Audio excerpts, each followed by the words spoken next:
So meanwhile, Putin's identity in Voice of America is represented through his, the first component is his political activities. So they are indirectly criticized through the use of highly negatively charged quotations. And journalists from Voice of America try to abstain from direct evaluation, direct negative evaluation in the body of the article. 5 minutos, Natalia. Okay. So also gender. So the importance of masculinity is intensified for in case of Putin's public image, and also his professional background. Yeah, because he's a former KGB officer. And as I said, journalists from Voice of America tend to abstain from direct characterization. That's why they used some hedged phrases like allegations against some of these top members, or it's very conspicuous, yeah, the use of epistemic verbs. There is a vast number of epistemic verbs, such as Kremlin critics say most of other candidates are window dressing in a vote Putin is certain to win in Russia's tightly controlled political movement environment. So there is no direct negative evaluation found.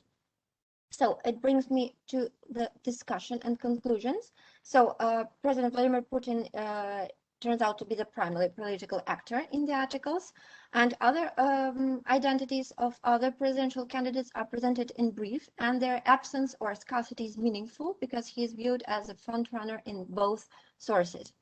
And Putin's identity is built on the basis of several components that are key to his public image, such as strength, toughness, competence, and successfulness, in a view from an external threat from the West. And Voice of America abstains from direct negative characterization. They are opting for more indirect ways of conveying standpoints, such as hashed phrases, the use of epistemic verbs, and negatively charged quotes. And this can be explained by a different journalistic culture that they belong to, and the fact that they are supposed to follow the standards of unbiased reporting. So there are some limitations in my study, yeah, because this is not an overwhelming list of qualities that are usually promulgated by the Kremlin and associated media sources. And also this is because I had a very limited time span of several months during this the last presidential campaign, and in order to study other components that are key to his public image, it's necessary to compile a larger corpus, yeah, with several presidential terms. So basically, it brings me to the end of my presentation. Thank you very much for your attention. So here you can see the references that were made throughout the presentation. So thank you very much, and I'm ready to listen to your questions and commentaries. Thank you, Natalia, muchas gracias. Muchas gracias por haberte ajustado también al tiempo y por tu interesante e intensa comunicación, que nos ha dejado con muchas preguntas alrededor de qué es lo que estamos oyendo cuando leyendo o escuchando cuando vemos o escuchamos la televisión y los medios de comunicación. A partir de ahí, si alguien de los presentes quiere hacer alguna pregunta, en el chat de momento no veo ninguna, pero si alguien quiere comentar algo. Mejor por el chat, sí, que tecleen la pregunta. Sí.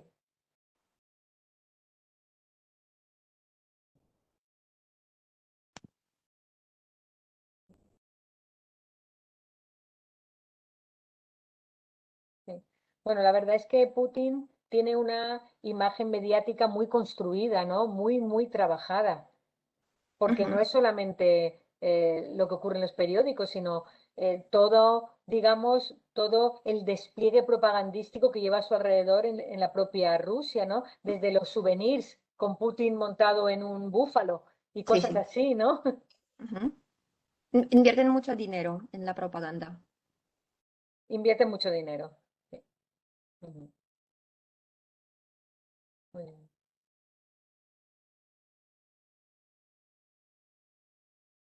Muy bien. Y en tu corpus, que has aplicado, digamos, el modelo del análisis crítico del discurso, has extraído algunos indicadores en particular, ¿no? Pero bueno, so I will explain it in English, okay? Okay, So, yes. okay, so this is a part of a bigger. So this is the this research is based on my doctoral thesis, and this is like a complementary approach that I used because I analyzed the corpus from the perspective of interpersonal meta-discourse, and then I interpreted the results from the perspective of CDA in terms of identity construction. Muy bien. Vale, vale, entendido perfectamente. Se veía que era efectivamente una muestra, pero una muestra bien interesante. Bien interesante. Enhorabuena, seguro que te sale una tesis estupenda. Gracias. Muy bien, ¿alguna pregunta más?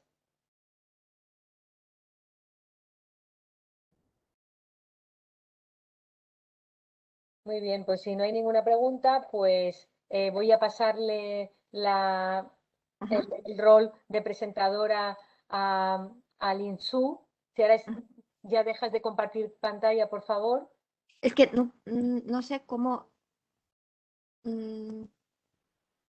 Ahí. Es arriba de la pantalla, Natalia. Arriba te sale un menú de cerrar aplicación. Detener el uso.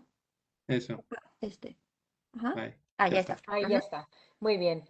Estoy convirtiendo en presentadora a Lin Su, de tal manera que ahora en un momento ya tienes la posibilidad de subir Lin Su, de subir tu presentación. Vale, muchas gracias. Nos queda un minutito todavía mientras la subes para empezar en punto.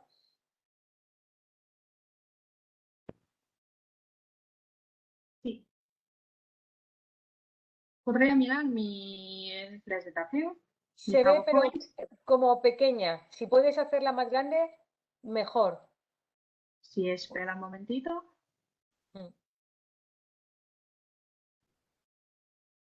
Ahí ¿Me habláis mejor? Sí, ahora se ve mejor, sí. Vale, muchas gracias. Sí. Hola, De todas buenas. maneras, perdona. De todas Sí. maneras, ahora se ve regular. Ahora se ve con. A ver, ¿tú la tienes abierta en tu ordenador? Sí, espera un momentito. Sí, Es vuelve que a a lo subir mejor la conexión no es muy buena, quizás. No. Y por eso se pixeliza la presentación. Sí. Ahora está ¿Está mejor, bien? pero hay un botón Sí. abajo a la derecha de presentar. Modo Sí. presentación, abajo a la derecha. Exacto, Justo a la dale al derecha. botón ese de presentación. El más a la derecha de todos. A la derecha abajo. Ahí aquí Vale. abajo, ese. Ese. Dale. No, está igual. Está igual, sí. ¿No funciona? No funciona. En el tuyo, en tu ordenador. No se abre. Bueno, Vale. ¿Tú que puedes mirar? Está bien. bueno, así más o menos se ve. Más o menos se A ve. ver, pasa diapositiva, a ver Sí. si se ve. ¿Pasa alguna diapositiva? Sí. Sí, porque depende de la aplicación de WebEx. Parece que crees que la conexión no sea muy buena. Sí, Y por eso está pixelizado el PowerPoint. sí. Sí, ahora está bien. Mejor. Sí, intenta pasar la diapositiva. Pasar a la siguiente.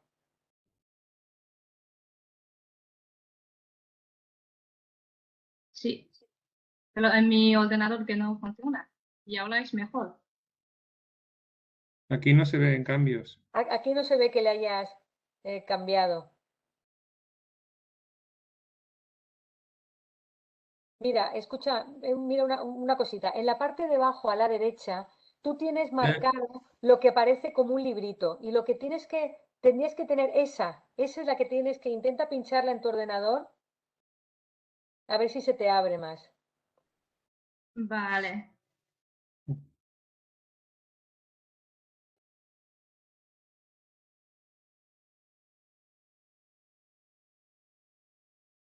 No, no funciona. Perdona.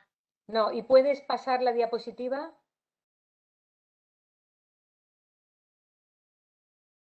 Aquí, en estas flechitas, ¿puedes pasarla?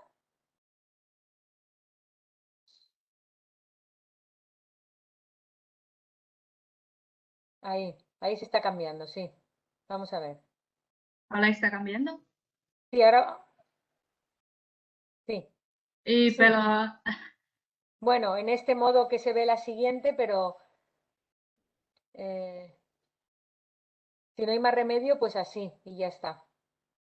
Aquí en esta de aquí se verá, vale, lo podemos hacer así y ya está.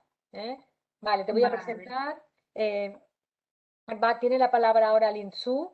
Ella va a hablarnos sobre el lenguaje que viene de la Universidad Carlos III de Madrid. Sí, Ella nos va a hablar sobre el lenguaje de Internet en China, características, retos e influencias. ¿Vale? sí. Cuando quieras tienes la palabra, vamos a ver si te funciona. Vale, hola, buenos días a todos. Soy Linju. Estoy muy complacida de compartir con ustedes este tema que estoy trabajando en mi estudio de doctorado, el lenguaje de Internet en China, características, retos e influencias. Como todo el mundo sabe, el lenguaje de Internet es una nueva forma de lenguaje que la gente usa para comunicarse en WhatsApp, WeChat, Instagram o otras aplicaciones. Pero ¿cuál es la definición exacta? ¿Por qué es popular entre los jóvenes? ¿Y qué influencias a los lenguajes tradicionales? Para analizar las preguntas, he coleccionado y organizado los recursos lingüísticos representativos del lenguaje de Internet en chino de 2010 a 2020. Hoy vamos a conocer más de este lenguaje. Y antes de introducir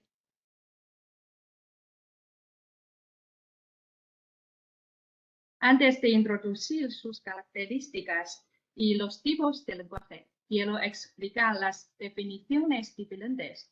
El lenguaje de Internet, o más conocido como Internet Slang, significa el lenguaje se ha creado o utilizado en la comunicación online, incluidas las combinaciones de caracteres chinos o grafías occidentales, números, símbolos, fotos, palabras y puntuaciones y otros tipos de formas escritas, y las que tienen significados especiales en la comunicación o difusión de Internet. O una definición más lingüística que dice las palabras o símbolos significativos, los fenómenos fonéticos, gramaticales y retóricos que adquieren significados diferentes en cuanto se usan en Internet. En términos simples, el lenguaje de Internet es una nueva forma de lenguaje que especialmente se ha usado en la comunicación de Internet, particularmente entre los jóvenes, y como un idioma se basa en todos los lenguajes existentes que se ha combinado y mezclado letras y símbolos. Pero ¿por qué es popular ahora? ¿Y por qué están desarrollando tan rápidamente y cambiando constantemente? El lenguaje de Internet se conocía como un concepto uniforme, se conocido a principio de la década de 1990. Y a causa del progreso tecnológico en los campos de Internet y telefonía móvil, la comunicación de larga distancia ha llegado a ser poco a poco popular y generalizada. Y al mismo tiempo, contextos de la globalización, los intercambios económicos, culturales, nacionales e internacionales también han promovido la renovación del lenguaje. Aparte de las culturas dominantes populares, las subculturales atraen a cada vez más jóvenes por la influencia de la Internet. Las palabras inusuales se han usado más habitualmente con mayor frecuencia en las conversaciones cotidianas por los jóvenes, los cuales desempeñan un papel importante en la comunicación de Internet, como una de las principales expresiones de cultura popular. El lenguaje de Internet obviamente tiene características al igual que la cultura popular. Por ejemplo, se actualiza con gran rapidez y también se efímero, desvanece rápidamente. En China, actualmente, más de 10 palabras se crean en el contexto de Internet y una de ellas tiende a desaparecer en un mes. Los jóvenes usan las fotos, los símbolos, vídeos y se hacen el procesamiento con las aplicaciones, por ejemplo, Photoshop o P26, para añadir letras, palabras, otros elementos. Por la popularidad de este lenguaje, ha aparecido muchas empresas y expertos que se centran en crear nuevos fondos populares. Pues depende de la especialidad de cada tipo de grupo, producen exclusivamente palabras o emoticonos especiales por edad, sector o etcétera. Bajo la influencia de la globalización, la cultura y las subculturas populares pueden difundirse fácilmente a través de Internet y volverse populares en otros países y regiones. Sin embargo, debido a las limitaciones de la cultura geográfica y la identidad cultural, el lenguaje de Internet puede ser más popular en países o regiones vecinos o entre países con antecedentes culturales similares. Por ejemplo, los emoticonos en China, Japón o Corea tienen características similares. Y podemos encontrar que en la conversación intercultural de los jóvenes de los tres países hay recursos de lenguaje de Internet iguales. ¿Y qué tipo y forma tiene el lenguaje de Internet en China?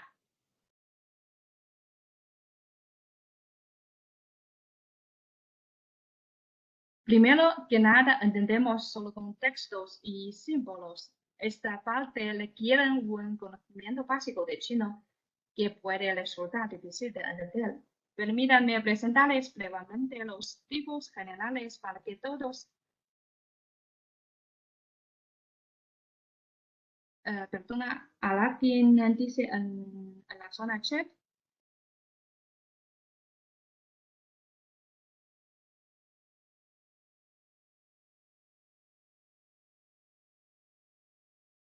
Vale.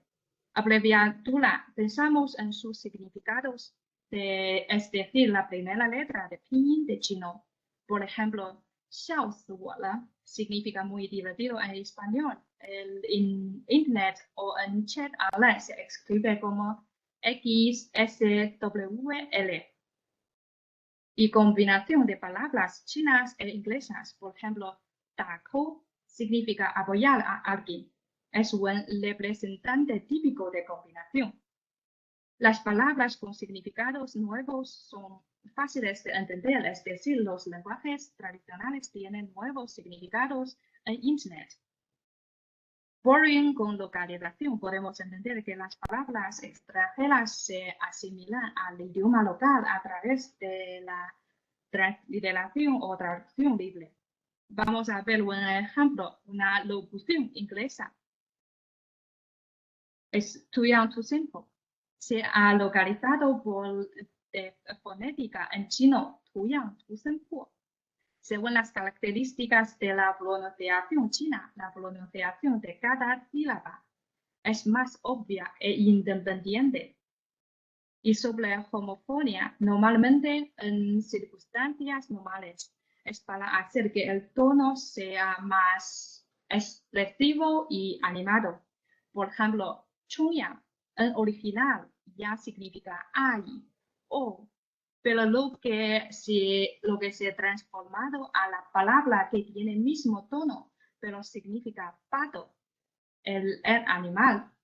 Aunque el significado es mismo, significa animal, pero la nueva combinación de palabra a la que la gente piensa en aspecto lindo de pato hacia adelante.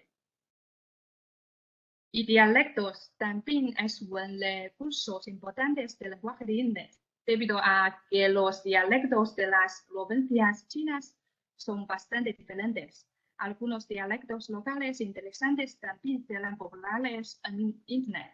Por ejemplo, en algunas provincias en China, las personas no pueden distinguir claramente la pronunciación de L y N. Es en español, pero en pinyin es L y N, pues la mezcla de L y N a menudo ocurre. Vemos las imágenes de la izquierda. Los recursos consisten solo con símbolos. Y normalmente usamos este tipo de recurso con textos que definimos como mixto.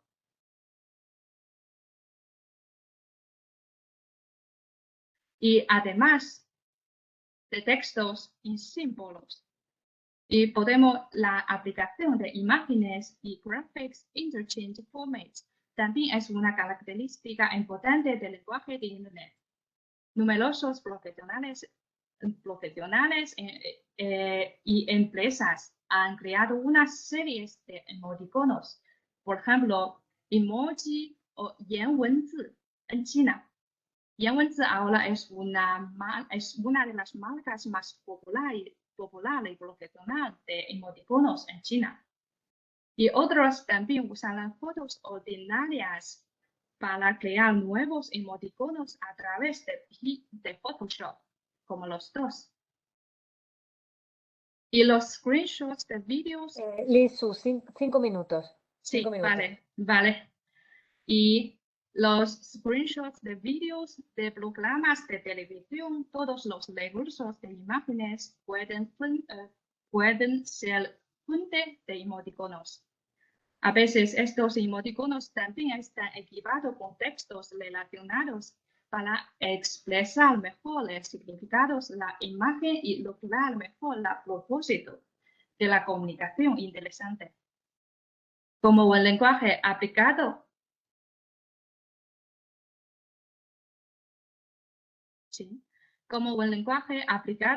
que se ha convertido gradualmente en la corriente comunicativa más usada. Las influencias del lenguaje de Internet se han expandido poco a poco. Para el lenguaje tradicional, el desarrollo excesivo del lenguaje de Internet tiene principalmente un impacto negativo. La gente usa cada vez menos proverbios y expresiones de tradición literaria. En esta tendencia, cada vez más jóvenes no entenderán referencias culturales o términos de lenguaje tradicionales.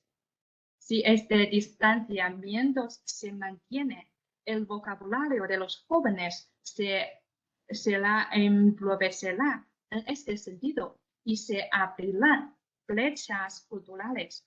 Y además, la identidad cultural también tendrá problemas en esta etapa. Pero no tiene el lenguaje de Internet ninguna influencia positiva. Sí, claro, la tiene. El lenguaje de Internet enriquece la forma en que nos comunicamos y lo hace más interesante. Refleja pensamientos de los jóvenes en la sociedad actual, así como su comprensión de la sociedad y la vida. A través de él podemos entender mejor el mundo de pensamiento de los jóvenes. Y la influencia del lenguaje de Internet tiene dos vertientes. Se produce con el desarrollo de la tecnología de Internet y la necesidad de la comunicación a larga distancia, que es una etapa inevitable del desarrollo del lenguaje. Pero también tiene un impacto negativo en los idiomas tradicionales. ¿Cómo controlar sus impactos negativos? Requiere el esfuerzo de la sociedad y las escuelas, como apoyar y orientar adecuadamente su desarrollo y promover la cultura y la literatura tradicionales al mismo tiempo, etc. Y por último, les facilito algunos enlaces y referencias bibliográficas. Y muchas gracias por su atención. Muy bien, muchas gracias a ti, Linsu, por tu aportación, que nos hace partícipes de un lenguaje del que difícilmente podríamos serlo la mayoría, seguro, de los aquí presentes. Así que muchas gracias por lo que nos has contado, y ahora pues tenemos todavía un poquito de tiempo. Tenemos para si alguien quiere hacer preguntas o tú algo que quieras explicar un poco más. Tenemos estos momentos.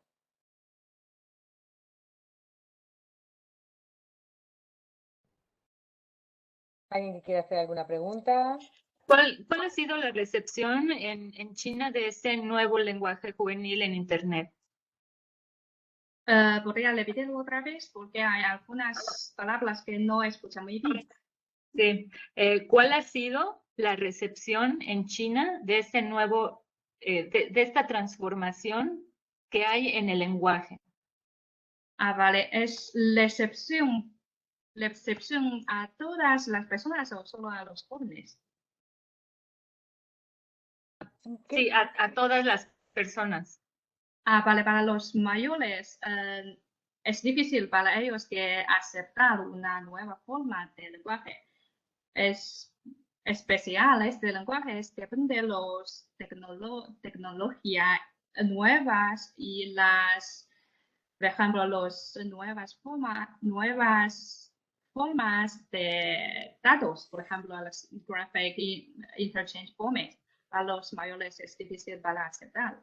Pero para los jóvenes y por ejemplo, los estudiantes y las personas que bajo 30 años, que es muy popular. Ujú. Y Yo doy un ejemplo. Por ejemplo, para yo y mis amigos, normalmente cuando hablamos por WeChat o WhatsApp, enviamos primero algunos emoticonos. Es para abrir una conversación más divertida, más interesante y después hablamos en texto. ujú. Tienes Lutz, una pregunta en el chat. Sí, justo, hay una pregunta en el chat. Te preguntan, ¿tienes experiencia de malentendidos debido al uso de los emojis? Sí, eso es. En WeChat. En WeChat, WeChat.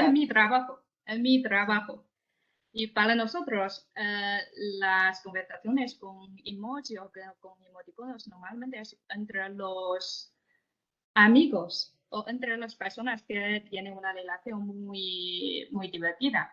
Y para los jefes o para los mayores, normalmente hablamos solo con texto o usamos los emoticonos especial para este grupo.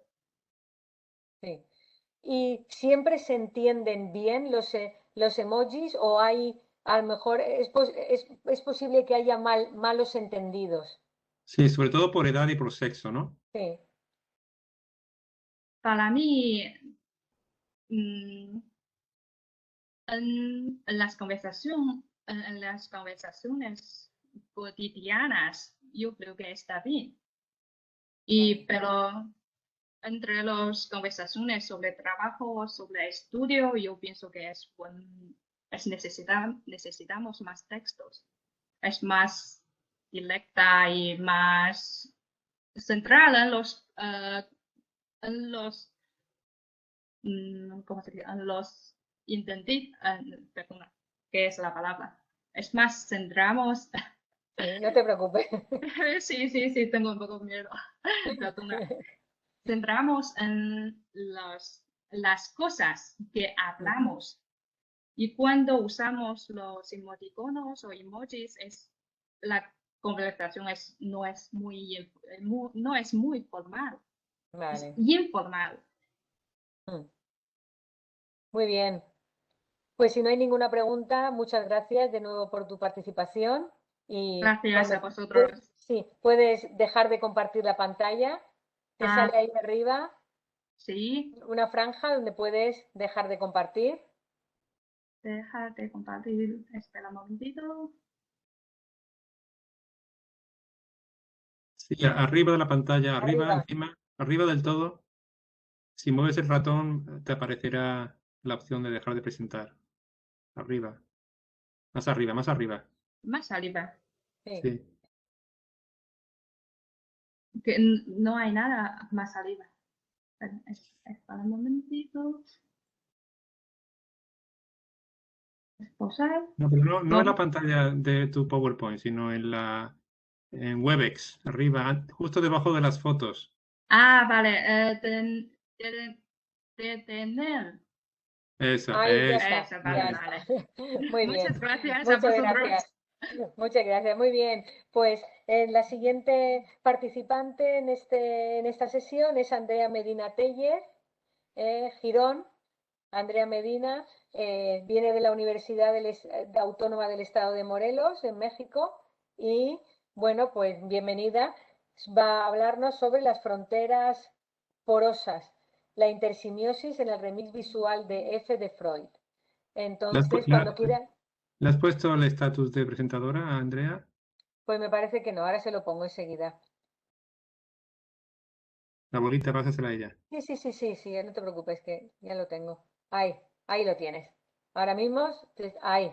Ahora ya tienes el privilegio de poder, se da un privilegio de poder presentar. ¿Eh? Cuando quieras.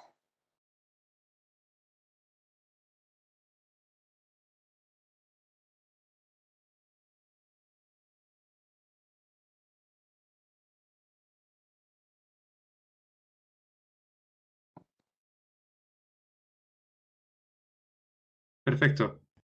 Muy bien, muy bien.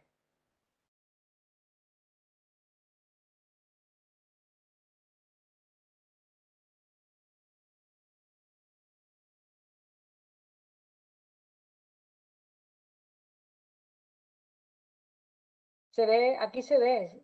Creo Lo que estamos tiene el viendo. micrófono desconectado. Sí. El micro, tendrás que darle al micro. En la parte de abajo es donde estará el icono del micrófono. Desactivar silencio.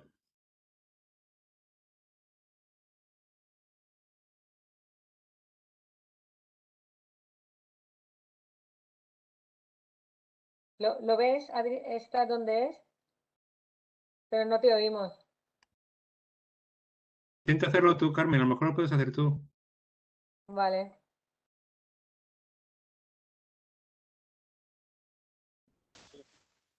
Ya listo. Sí, Ya. ya. Ahí está. Ahí Es que está. como que las barritas se mueven mucho. Ok. Muy bien. Em, Muy bien, pues cuando quieras, tienes la palabra. Sí, gracias. Bueno, vamos a comenzar. Estos son son remix visuales. El remix es una amalgama porque es producto de la intersemiosis que ocurre en la frontera de un espacio semiótico. Es producto de la reapropiación, recombinación de material externo a la cultura al interno con diversos propósitos. El principal es efectuar el autorreconocimiento. Un proceso semiótico es un proceso de significación. Para comprender cómo se origina, es necesario partir de la noción y relación entre semiósfera y frontera.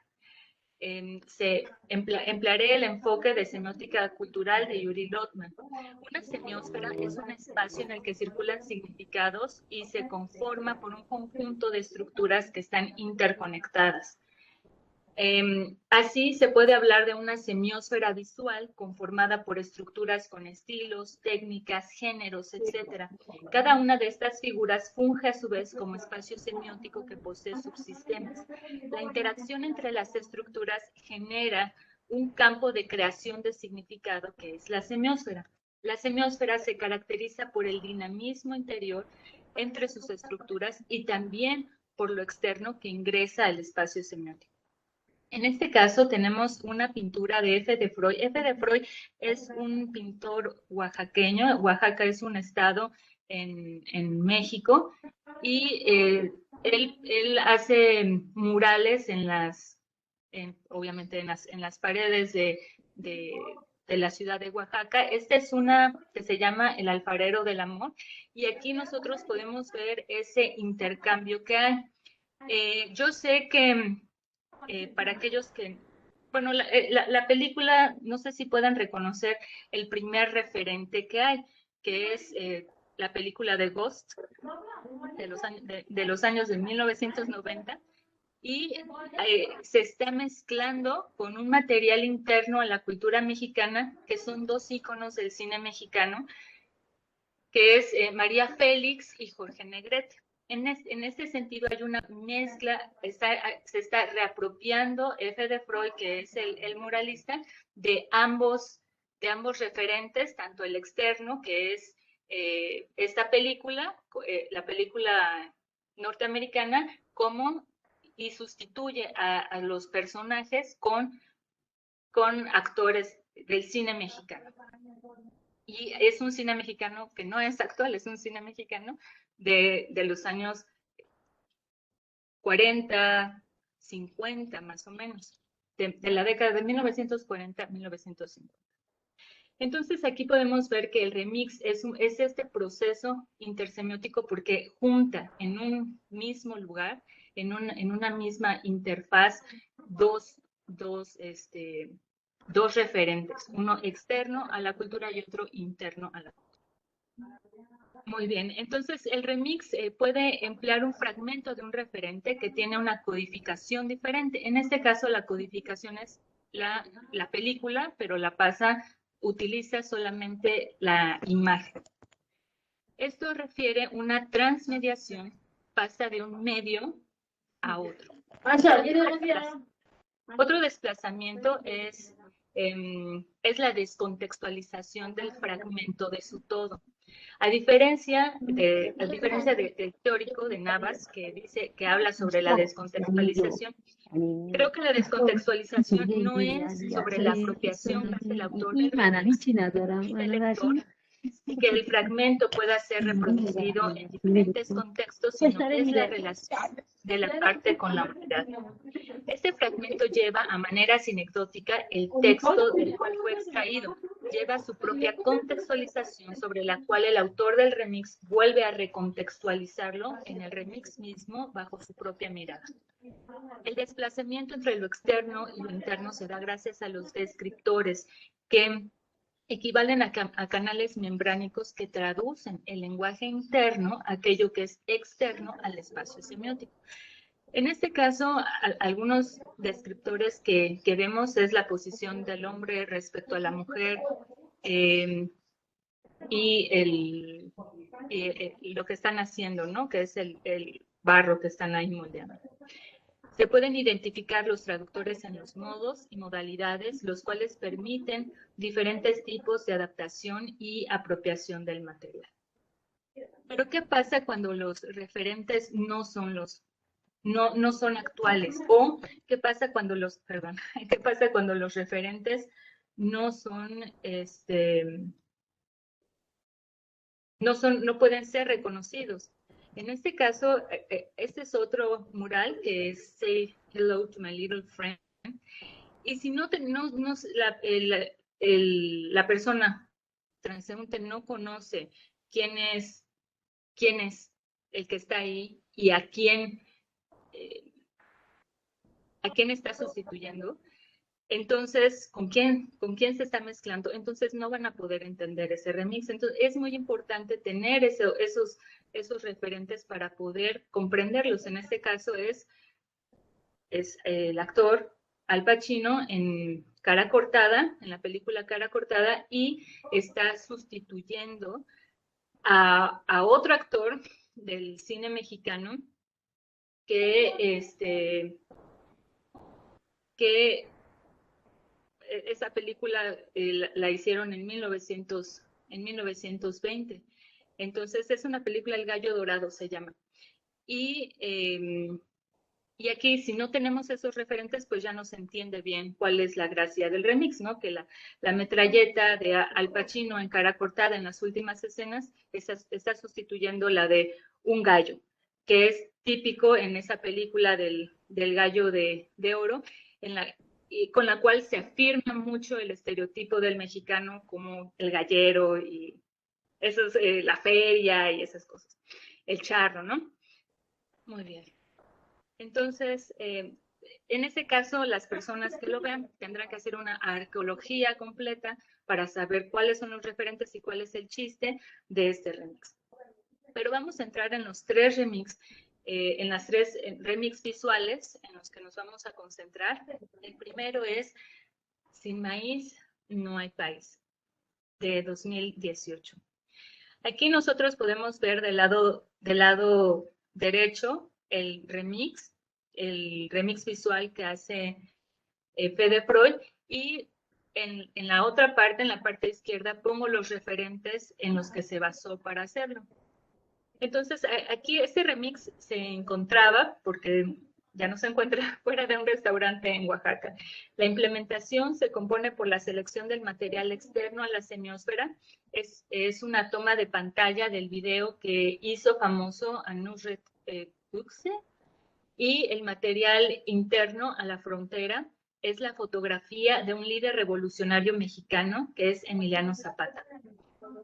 La citación referencial fuente es la de Guxe, que aquí lo podemos ver, es el referente primario sobre el cual se adhiere, se añade a la figura de Emiliano Zapata. Se mantienen las gafas oscuras del chef y se sustituye la sal por la variedad de granos de maíz. Porque Zapata siempre peleó porque las personas que trabajaran la tierra fueran las beneficiarias de ella. Entonces, por eso ponen el maíz por la causa ideológica revolucionaria de Emiliano Zapata. El video fue publicado, el video de Nusret fue publicado en Instagram a principios del 2017 y fue reproducido más de 10 millones de veces. 5 minutos, Andrea. Okay. Entonces, aquí podemos ver, que el trasfondo del remix es que se debe de pelear por la causa del maíz. Si se dan cuenta, hay un hashtag que dice sin maíz no hay país. Entonces, el remix se expande a un proyecto transmedia en donde se busca implementar las labores del campo con técnicas tradicionales, ¿no? Pero aquí hay un problema porque el campo tradicional en México está de picada, por muchas razones, que las podremos discutir, claro. El segundo remix es el de Fil del Internet, que también es del 2018. Si se dan cuenta, se está utilizando el referente base del hijo de Adán, y sobre el cual se pone la figura del presidente anterior a México, que es Enrique Peña Nieto, el cual hizo una figura intentó hacer la figura de un corazón con las manos, pero no le salió, y fue el hazmerreír de todo el país, porque lo hizo en el día de la independencia, los festejos de la independencia de México. Entonces se está burlando del expresidente de México, porque sustituye la manzana por el corazón rojo que quiso hacer, y además se burla porque Enrique Peña Nieto fue una figura, retomando la ponencia de Natalia, de una figura mediática, totalmente era una figura mediática vacía, porque las cosas que él decía eran totalmente vacías. Y por eso también tiene una referencia del avión, ¿no? Porque ahí hay otra anécdota donde iban en el avión y le preguntaron cuánto falta para llegar, y dijo, falta 1 minuto, dice, no menos, 5 minutos. Y entonces también fue el hazmerreír ahí de esta. Y bueno, la última parte es este remix, que es Él los amaba, aún así ellos se rebelaron. Entonces aquí se puede ver el referente primario, que es el Charlton Heston en la película del Planeta de los Simios, y el pintor que es como el padre de las artes en Oaxaca, que es Toledo. Y el propósito de este remix es ver cómo la cultura tradicional que defendía Toledo finalmente lo ha capturado a él.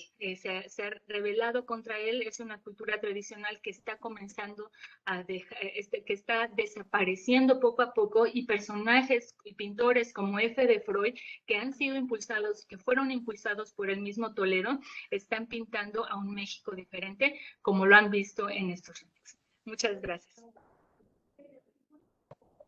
Muy bien, muchas gracias, Andrea, por tu muy interesante y visual y sugerente. Nos has descubierto un mundo que la mayoría de nosotros desconocíamos. Así que ahora le vamos a ceder la palabra a aquellas personas que quieran hacer alguna pregunta.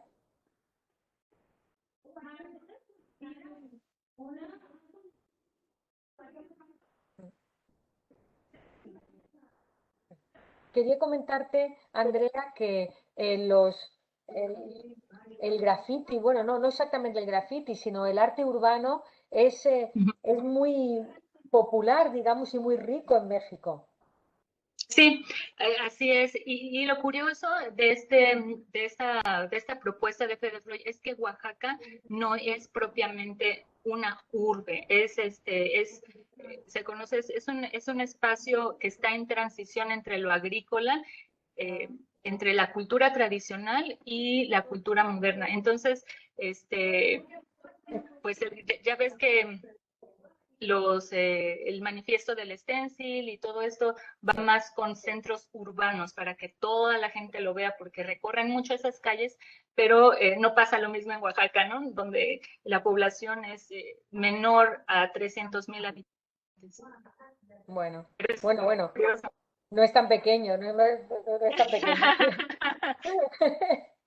Entonces, por otra parte, que tiene un importante componente irónico y crítico, ¿no? ¿Ese es el objetivo o...? Sí, exacto. Es uno de los puntos del manifiesto es hacerle la vida ligera al transeúnte urbano. Vale. Poder hacer que se rían, tener ese humor, pero he ahí lo complicado de estos remix visual. Si no conoces el referente, no te vas a reír. O sea, Claro. es un chiste privado para un segmento de la sociedad. Eso es.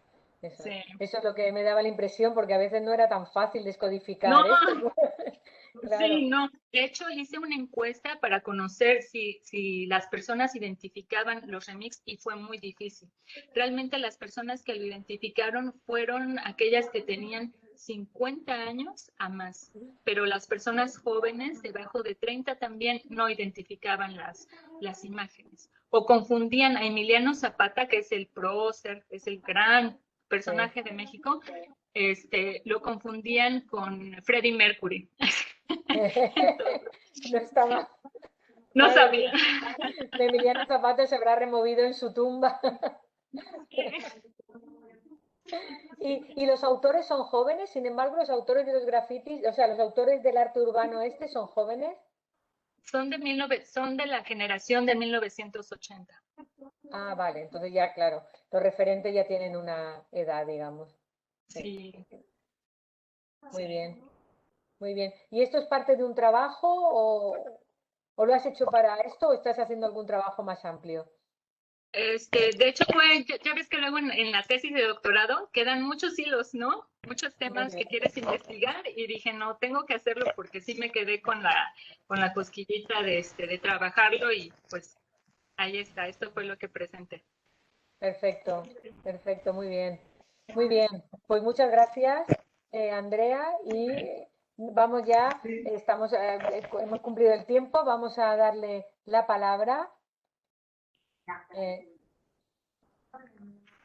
José Joaquín.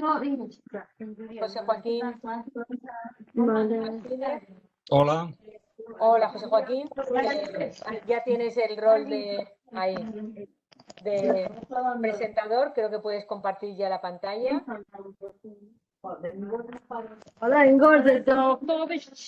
sé por qué se oyen voces en el fondo, ¿no? ¿Me puedes indicar dónde aparece lo de compartir pantalla? Sí, bajo del todo te aparece donde pone silenciar, detener vídeo. Tienes que tener una franja bajo del todo. Bajo. Te pone silenciar, detener vídeo, compartir. Ahí. Compartir contenido.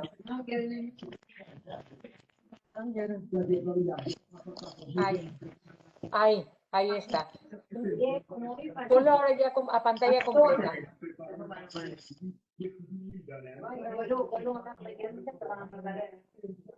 Muy bien, pues tiene la palabra, sí, perfecto, el profesor José Joaquín Martínez, de la Universidad de Alicante, que va a presentarnos su trabajo sobre el discurso sexista en la clase de Historia de la Lengua.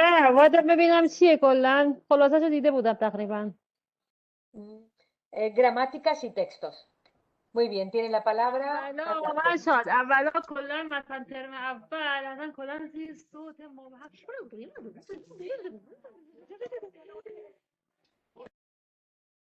Bueno, ¿puedo? Sí, adelante. Hola, buenas tardes. Bueno, en principio agradecer a la organización del Congreso la oportunidad que nos dan para hacer este tipo de trabajos, porque dada la situación en la que vivimos, pues así al menos le damos una cierta continuidad a lo que estamos haciendo normalmente. Bien, la presentación que traigo esta tarde en 15 minutos es el discurso sexista en la clase de Historia de la Lengua, Gramáticas y Textos, y es una presentación, un trabajo que estamos llevando a cabo a lo largo de todo este año académico y que se está desarrollando dentro de lo que es el aula universitaria. Bien, en principio podemos decir que partimos de una doble necesidad. La primera cuestión sería la del cambio lingüístico que estamos viviendo ahora. Yo como profesor de Historia de la Lengua nos dedicamos siempre a ver cómo ha ido cambiando el español a lo largo de la historia y muchas veces no nos damos cuenta de que el proceso de cambio es continuo, completamente continuo y que siempre se da ese cambio, ¿no? Entonces, ahora mismo estamos asistiendo a eso, a ese proceso de cambio lingüístico muy interesante porque ya no es solamente desde el punto de vista léxico, sino que ya entramos dentro de cuestiones que tienen que ver con la organización social, ¿no? Porque, y aquí estaría la segunda necesidad, lo que sería la educación en la perspectiva de género. Entendida la perspectiva de género como el estudio de normas, comportamientos y roles sociales por razón de sexo y reconoce de este modo la identidad de diferentes géneros, como el femenino y el masculino. Realmente de aquí lo que se trata es de entender la construcción de la identidad de género a través de la lengua y también lo que conlleva de manifestación ideológica de género en esa construcción de la lengua. Por lo tanto, es un enfoque metodológico que se emplea tanto en la investigación empírica como en la posterior aplicación, que es lo que vamos a presentar esta tarde, y que tiene siempre en consideración la variable género como categoría social dinámica, ¿no? Junto con otro tipo de realidades como la cultura, la educación, la economía o, por supuesto, el lenguaje. Bien, de hecho, también ese cambio lingüístico que estamos viviendo, al menos en la sociedad española, es el hecho de que se está con todo lo que conlleva el proceso feminista y el cambio en lo que supone la visibilización de la mujer, pues aparece este tipo de cuestiones, digamos, más continua en el tiempo, en el presente actual, que otro tipo de cambios. Bien. Esto llevamos ya una serie de años trabajando esta cuestión en las redes del ICE, del Instituto de Ciencias de la Educación de la Universidad de Alicante, en donde, como vemos, tenemos ahí las diferentes redes que hemos ido trabajando desde hace 3 años, en las que hemos ido creando e implementando la perspectiva de género dentro de lo que es la historia del español. Somos un grupo de 10 personas, profesores del Departamento de Filología Española, Lingüística y Literatura Española, que cubrimos asignaturas como la lexicología, la semántica del español o sintaxis del español, clases de palabras, análisis de texto, español norma y uso, etc. Y que en cada una de ellas está dada por una profesional, como son Isabel Santamaría, Carmen Marimón, que está haciendo de presentadora aquí, Belén Alvarado, Dolores Azorín, María Antonia Martínez o Ángela Mura, Isabel Medina, Marisol Villarrubia y una alumna de doctorado, Fanfan Lee, que también se ha incorporado a este trabajo. Por lo tanto, ya llevamos una época dedicados a esta cuestión.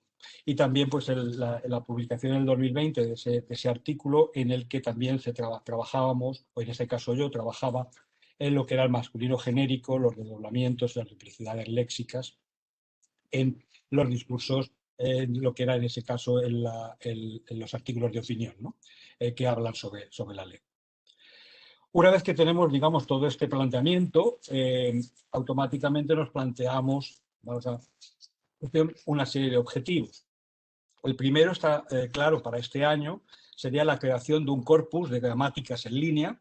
Lo de gramáticas en línea es importante porque, dado la cuestión que estábamos viviendo, pues era importante que todos los integrantes de las redes y al mismo tiempo los alumnos de los 50 y tantos alumnos de Historia de la Lengua Española, pues pudiesen acceder a todos los materiales. Por lo tanto, creamos un corpus de gramática en línea que ahora mismo disponemos ya de más de 40 gramáticas en línea desde el siglo XV hasta ahora. Y también una creación de un corpus textual que estaría ligado a las gramáticas y que también se podrían consultar en línea, que es lo que estamos trabajando. Es decir, la creación de esas dos herramientas, de esos dos elementos que sirven metodológicamente para hacer el trabajo de los objetivos que nos planteamos, ¿no?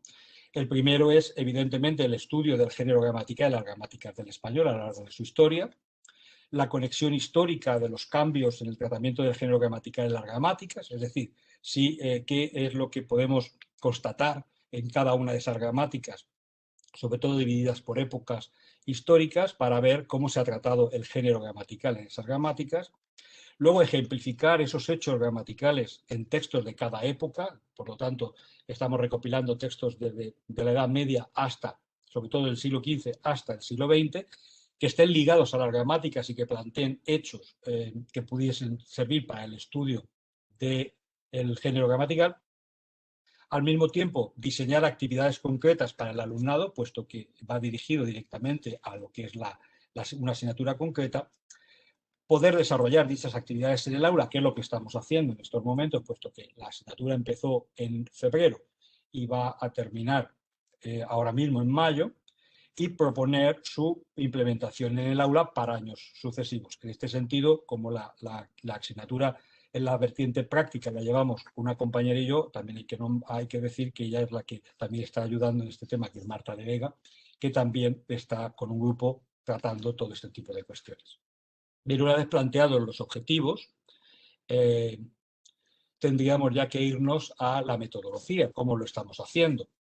La metodología, pues evidentemente, retomar el trabajo de las redes anteriores, es decir, para que todo ese trabajo vaya continuando. Ya estamos en esta época, en este momento en el que ya estamos trabajando textos concretamente.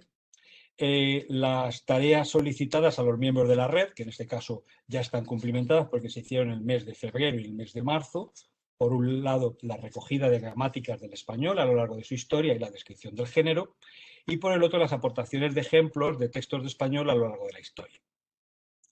Se han creado los dos dosieres, que evidentemente ahora con el trabajo del alumnado se va a ir aumentando. De momento solamente tenemos lo que hemos preparado los profesores de la red y en la asignatura, y estamos ya desarrollando el trabajo en el aula, que ha empezado en el mes de abril y va a desarrollarse a lo largo de todo el mes de mayo hasta que termine la docencia, que terminará sobre el 20 y tantos de mayo. Bien, la primera cuestión es el tema de las gramáticas. Entonces, las gramáticas hemos seleccionado desde el siglo XV hasta la actualidad, como he dicho antes. La característica es que estuviesen todas ellas en línea y hacer el análisis del género gramatical en cada una de las gramáticas, en cada una de las épocas. Los alumnos, a veces de forma individual o a veces nosotros hemos hecho ejemplos ya de cada una de esas gramáticas que hemos señalado para que se puedan tener un referente, y ahora los alumnos están trabajando cada uno unas gramáticas y extrayendo unos textos y sacando unas conclusiones. Porque luego lo importante es tener, por un lado, el bagaje de las gramáticas, pero también el bagaje de los textos. Es decir, evidentemente la primera cuestión es que tienen que estar ligados a las gramáticas de su época. Y la extracción tiene que ser también en línea. Hemos utilizado el CORDE, el CREA, el Corpus de Lengua y Prensa de la Universidad de Málaga, y la prensa actual, que es lo que nos ofrece, digamos, Internet continuamente, para contrastar lo antiguo con lo actual. Y ya entraríamos en lo que sería el trabajo en el aula. El trabajo en el aula, pues como hemos dicho, sería el género gramatical, gramáticas y textos en la historia del español. Y sobre esa base se plantea un análisis. Bien, en el análisis hay tres momentos. El primero es seleccionar un siglo y un mínimo de tres de ellas, tres gramáticas. Cada alumno, cada grupo de alumnos selecciona un siglo, por poner una época concreta, ¿no? Un mínimo de tres gramáticas que no tienen por qué estar en el listado que nosotros les ofrecemos, al contrario, para ir incrementándolo, y explicar el tratamiento del género gramatical que siga cada una de ellas. El segundo paso es confeccionar ese corpus mínimo de 10 textos por cada alumno, que recoja el fenómeno que estén estudiando en las gramáticas y explicar el funcionamiento del género a partir de, sobre todo, buscando o tratando de encontrar cuestiones que tengan que ver con el sexismo lingüístico. Y el tercero sería el comparar lo observado sobre género gramatical en los textos con el tratamiento en la actualidad, ¿no? Para que se pueda entender más o menos cómo es el trabajo, en mi caso, el ejemplo que yo les he dado y que he trabajado, yo seleccioné una gramática de español e italiano de Lorenzo Franceschini, publicada en 1624, en el siglo XVII, y de esa gramática extraje todo lo que era la información que se tendría que dar sobre el género.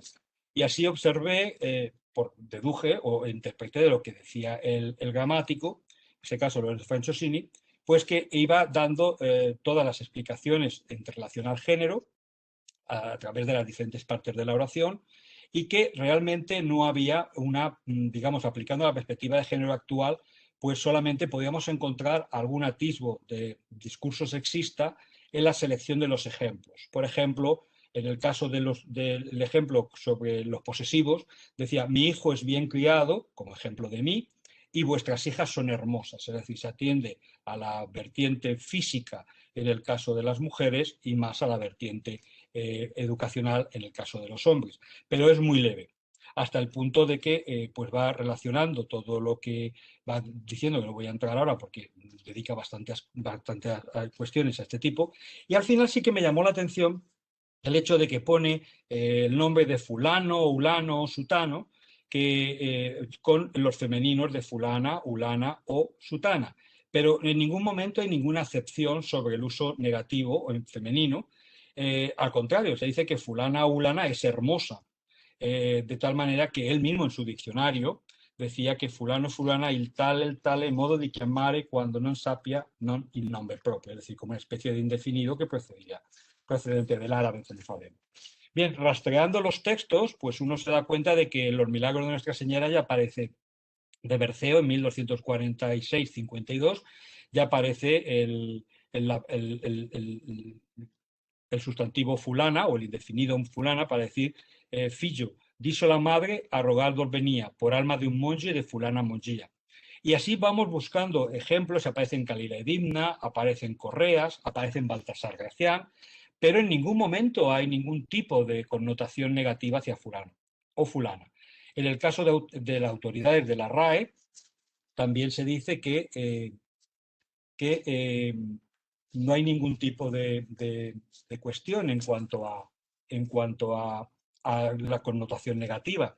Se dice que se suple el nombre de alguna persona cuando se ignora, etc. Igual pasa, y tendríamos que llegar hasta la edición de 1970 para llegar a ver que ya empieza a haber algo con referencia a una persona determinada, úsase como despectivo, pero tanto para hombre como para mujer.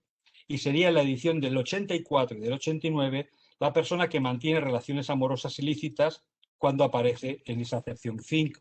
E incluso ya como digo, en la acepción 5 de este año aparece ramera o mujer de vida airada. 5 minutos, José Joaquín, o algo menos incluso. Muchas gracias. Me queda nada ya. Voy un poco deprisa. Bien, entonces eso lo hemos comprobado en los textos, tanto en el CORDE, en el CORDE o en el CREA, y entonces para encontrar que fulana tenga una connotación sexista, tenemos que irnos casi a la década de los 70. En algunas de las obras de teatro de Miguel Romero Esteo aparece en uno de los personajes de te quitas esas ropas de fulana, haciendo clara alusión a prostituta. O en la novela de Lourdes Ortiz de 1986, que también dice, indaga sobre ese nuero prestado que convive descaradamente con esa fulana. Y sin embargo, en la actualidad, pues tenemos ejemplos, por ejemplo, de un periódico de Alerta Digital, también hay que saber de qué tipo de periódico es. Dice Angela Merkel, la fulana sebosa de Soros, critica el veto de Donald Trump a la entrada de musulmanes en Estados Unidos. O en otro periódico, que en 20 minutos, que dice la campaña de Macunde contra la violencia de género se centra en mujeres de entre 55 y 79 años por su invisibilidad. Y aquí aparecería el ejemplo también de explicaba que sus maridos decían cosas como a tus amigas o yo, o las llamaba fulanas por maquillarse. La conclusión que sacamos del estudio de este término rápidamente sería el que hasta el siglo XX no aparece la connotación despectiva de fulana, o de fulano, y hacia las mujeres sería prácticamente casi de mi generación, como decían antes, de los años 80, un poco antes y después la utilización de la palabra. ¿Qué se quiere decir? ¿Qué podemos concluir con este tipo de cuestiones? Pues el hecho de que, evidentemente, como hemos dicho en muchas ocasiones, pues la lengua realmente no es sexista y sí el discurso que se hace con ella. Y en este caso, pues tendríamos que ver en qué momento y por qué esa palabra adopta esa connotación negativa, que normalmente, por lo que ya hemos explicado y visto y analizado, siempre se debe a cuestiones de expresión, es decir, cuestiones expresivas. La expresión hace que en ese despecho, pues ese desprecio hacia la mujer, aparezca normalmente palabras que no tenían esa connotación negativa, aparezcan de forma negativa. Y ya entraríamos en las conclusiones. Como he dicho, el resultado es múltiple porque por este tipo de trabajo se dota a los alumnos de una metodología de trabajo en diacronía, sobre todo para que entiendan que ese trabajo, el trabajo diacrónico, no es algo que no tiene que ver con la realidad, sino que para entender precisamente la realidad necesitamos de ese valor diacrónico, sobre todo un filólogo. La concienciación, sobre todo, del discurso sexista mediante su análisis del discurso académico, porque este ejemplo es bastante obvio, pero hay otros que no son tan obvios y que son muy, muy interesantes. Y por último, que se ofrece a toda la comunidad profesional un corpus textual instrumental cuando lo terminemos, que lo podamos publicar en RUA, por ejemplo, y que tengamos ahí pues un corpus tanto de gramáticas como de textos que pueda servir para el desarrollo de este tipo de trabajo de perspectiva de género a través de la historia del español. Y todo eso es. Muchas gracias. Muy bien, pues muchas gracias al profesor José Joaquín Martínez por habernos compartido este trabajo en proceso, pero en el que ya se ven claramente los objetivos, los resultados y hacia dónde va, y que forma parte de un proyecto mayor con continuidad en el tiempo. Muy bien, si alguien tiene alguna pregunta, algo que comentarle, algo que comentar. Muy interesante la investigación que están haciendo como red. Y ¿sí me podrías dar algún ejemplo? En la última filmina que presentaste, ahí dijiste que en el ámbito académico es difícil a veces distinguir. ¿Me podrías dar un ejemplo de esa parte? Creo que es el punto número 2. No, no decía que fuese difícil, no me habría explicado bien. En el apartado de conclusiones, como dice la última filmina, o la penúltima, se logra es ofrecer a toda la comunidad profesional un corpus textual instrumental, no que sea difícil dentro de si la he entendido bien. No sé. No sé, Andrea, ¿era eso sobre lo que preguntaba? No, entonces, ha de haber sido entonces una anterior. Pero su pregunta en concreto, ¿cuál es? Quería un ejemplo. Porque ahorita, del punto que tocó. Pero no recuerdo si era entonces el 2 o el 3. Porque cuando nosotros escribimos, obviamente, me llamó mucho la atención su exposición, porque yo me he enfrentado mucho a revisores en donde si no escribes, por ejemplo, la persona instructora o si no está en femenino, piensan que estás siendo agresivo, ¿no? O que estás socavando los derechos de la mujer. Entonces su análisis es muy liberador en ese sentido, ¿no? Gracias por compartirlo. Yo creo que lo que intentamos establecer primero es el hecho de que aunque a los lingüistas o a muchos primero, la cuestión de que la lengua siempre lleva una carga ideológica. Evidentemente estamos de acuerdo y usted con su presentación lo ha visto en el arte urbano que ha presentado. Y lo segundo está en que normalmente, con la excusa de la tradición y de la norma, parece que todo lo que sea transgredir la tradición y la norma está mal. A veces el camino es muy largo, es muy brusco. A veces, pues, por ejemplo, aquí en España tenemos ejemplos muy concretos yo creo que de errores a la hora de exigir determinadas cosas. Pero eso no quita para que la realidad social esté cambiando. Y ahora estamos hablando del tema de la mujer, pero tenemos detrás todo lo que es el movimiento LGTBI, con todo lo que supone eso. Es decir, que eso aún viene detrás. Es decir, a la hora de entender todo eso. Entonces, sobre todo, yo como profesor de Historia de la Lengua, pues les intento hacer ver a mis alumnos lo que he explicado, es decir, el hecho de que de que esto es algo que arranca en un momento determinado con una razón sociocultural determinada. Y que eso, evidentemente, ahora estamos intentándolo cambiar, se está intentando cambiar con las guías de buen uso y a veces en los procesos de normalización nuevos se exagera un poco y hace que haya gente que se ponga más en contra, ¿no? Que esté más en contra. Pero yo creo que es algo inevitable y que inevitable no en el sentido negativo, sino que tiene que ser así. Es decir, no hay ningún problema. Es decir, desde la creación de femeninos irregulares, el tema en español de jueza. Evidentemente, juez no necesita un femenino, porque es el juez o la juez. Pero a lo mejor sí que se necesita un femenino violentado de jueza para reivindicar que una mujer puede acceder a ese tipo de puesto cuando hace 20 años era rarísimo. Entonces, si la sociedad lo demanda, ¿por qué no? Pero bueno, ahí tenemos mucho. Sí, es muy polémico el tema. También con el uso de la X, ¿no? En lugar de los, es LXS. Entonces, a veces queriendo ser equitativos o tratando de lograr algo en expresiones lingüísticas, en expresiones a la hora de escribir, ¿no? O de expresarnos, a veces creo que impedimos más nuestra comunicación, o sea, que la comunicación fluya si llenamos el texto de X o de otros signos para querer ser. Lo que digo es que hay a veces procedimientos muy sencillos para evitar ese tipo de cuestiones y cuando no se evita yo creo que está la intención lingüística del emisor, porque a veces si nos ponemos muy, como digo yo, en vez de piel tenemos pétalos de rosa, pues evidentemente todo nos va a hacer daño. Y a veces la intención no es esa. Yo creo que cualquiera de nosotros sabe perfectamente cuando se está hablando si se está haciendo con una intención A o una intención B.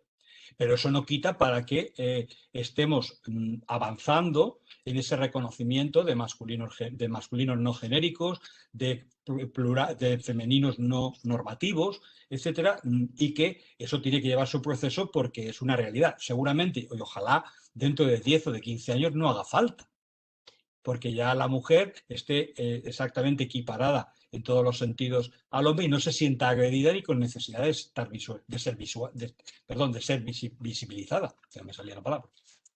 Pero bueno, este camino es largo, ¿eh? No es llegar y cargar, que decimos en mi pueblo. Muy bien, pues muy interesante ha sido todo el panel, la comunicación con la que hemos terminado aquí, por supuesto. Y pues nada, darle las gracias a todos por participar y ahora pues nos distribuimos en otras. Esta mesa ha terminado, esta sesión, pues continuamos con el Congreso, con la última etapa y nos distribuimos en las otras mesas. Muchas gracias. Gracias a todos. Saludos. Gracias. Gracias. Hasta luego. Adiós.